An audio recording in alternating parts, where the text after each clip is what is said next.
Berjumpa lagi dengan saya, belum salam. Assalamualaikum warahmatullahi wabarakatuh. Berjumpa lagi saya, Riko, di channel Polisiman Koi.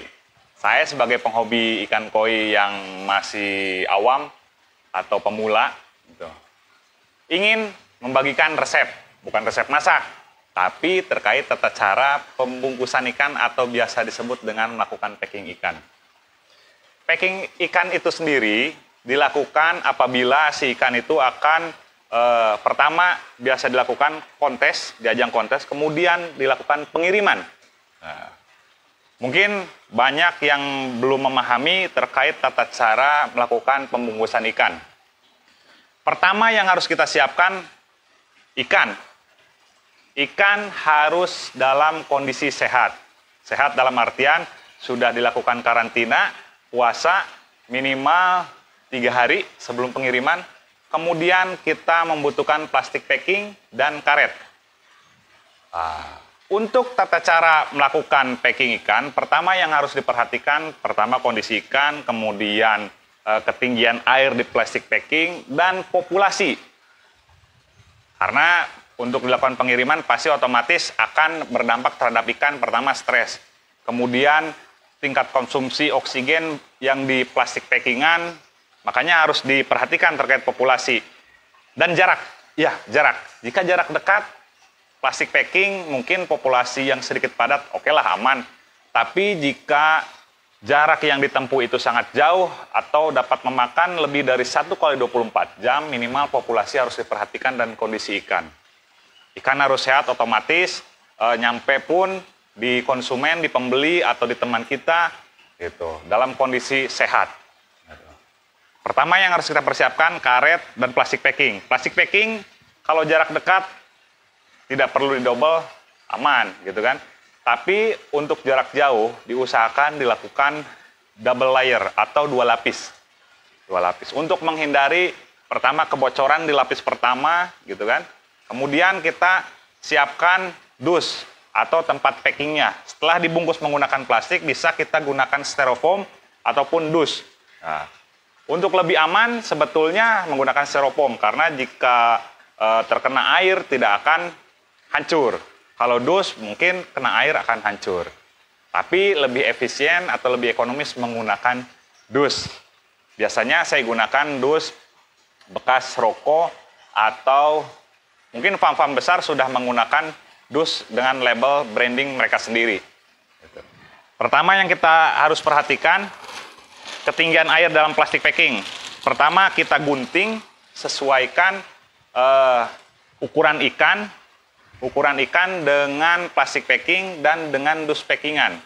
Agar ketika kita lakukan pembungkusan, si ikan masih bisa leluasa bergerak. Kemudian ketika setelah dilakukan pembungkusan, kita masukkan ke dus packing agar muat. Gitu. Untuk ketinggian air, nah, ketika diberdirikan, minimal kurang lebih 1/4 dari panjang plastik packing.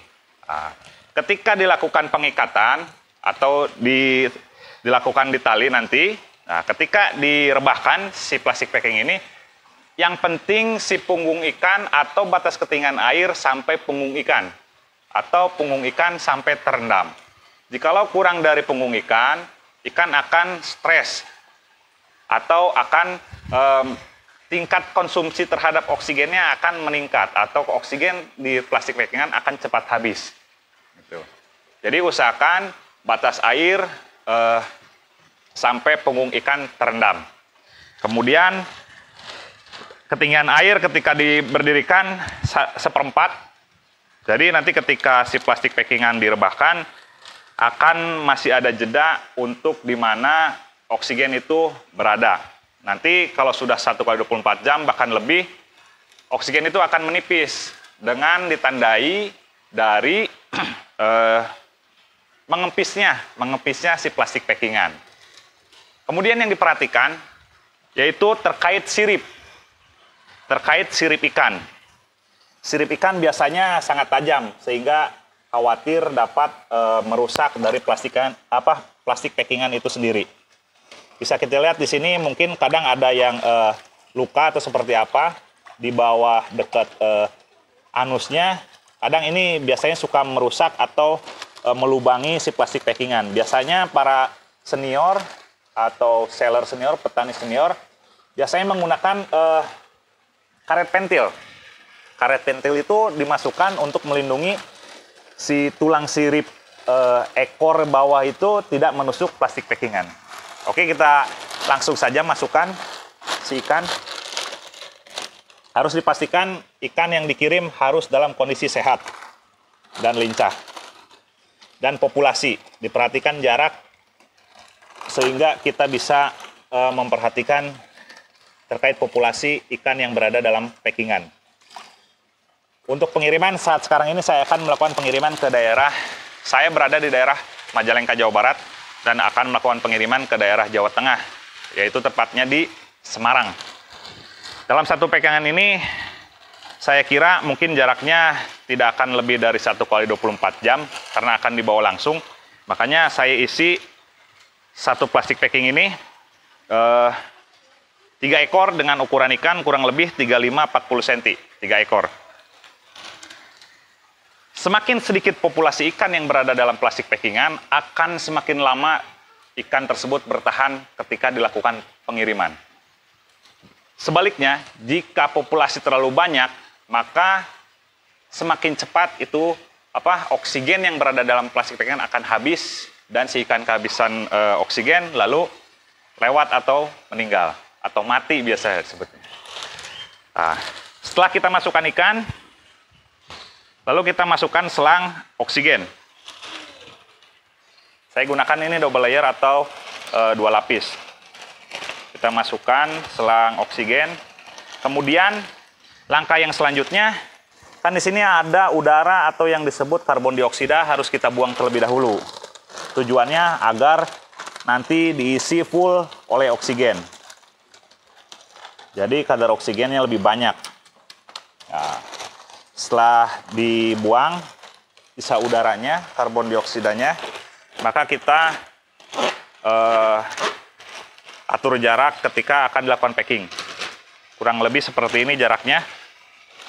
Karena ini nanti akan kita lipat, kemudian kita putar untuk dilakukan pembungkusan atau di tali. Kita buka oksigennya.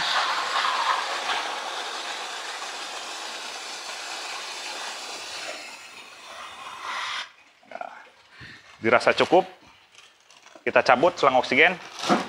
Sebetulnya ini bisa dilakukan jika kita merasa kurang yakin, bisa dilakukan 2 kali di tali, lapisan dalam dan lapisan luar. Karena saya sudah yakin, maka dijadikan satu saja. Kita putar terlebih dahulu searah jarum jam, kemudian untuk lapis kedua kita satukan.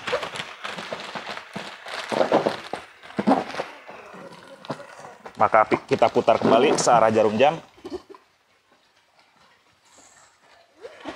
Coba dekat sini.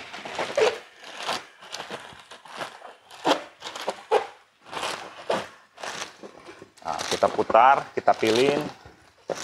Kemudian kita lipatkan. Satukan seperti ini.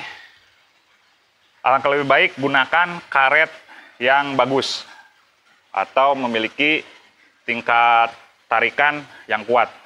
Jadi ketika kita tarik untuk melakukan packing, si karet tidak akan mudah untuk putus. Pertama, kita masukkan sini kaos kakaknya. Kemudian kita putar berlawanan jarum jam.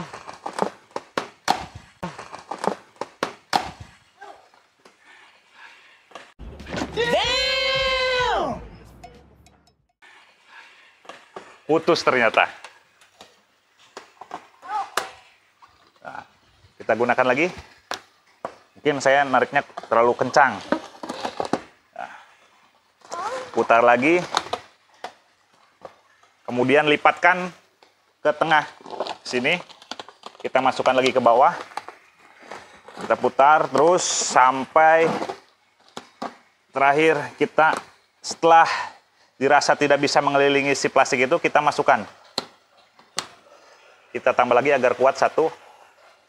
Sama, kita lakukan lagi seperti tadi. Masukkan sini. Kita lipat ke tengah sekali. Kemudian kita putar, putar, putar, dan terakhir kita masukkan. Sudah beres, kuat. Kemudian ketika dilakukan pembungkusan ke dalam dus, coba kita rebahkan. Bisa kita lihat punggung ikan terendam. Di atas ini full oksigen, sehingga aman ketika dilakukan pengiriman. Ikan dalam kondisi sehat, untuk di pembeli akan merasa bahagia. Sudah jelas teman-teman? Barangkali ada yang ingin ditanyakan, silakan tulis di kolom komentar. Terima kasih atas waktunya sudah menonton channel Polisi Main Koi. Jangan lupakan, jangan lewatkan video-video selanjutnya. Saya akan berbagi atau sharing terkait pengalaman saya tentang dunia ikan koi. Jangan lupa like, comment, and subscribe. Salam koi untuk persahabatan. Wassalamualaikum warahmatullahi wabarakatuh.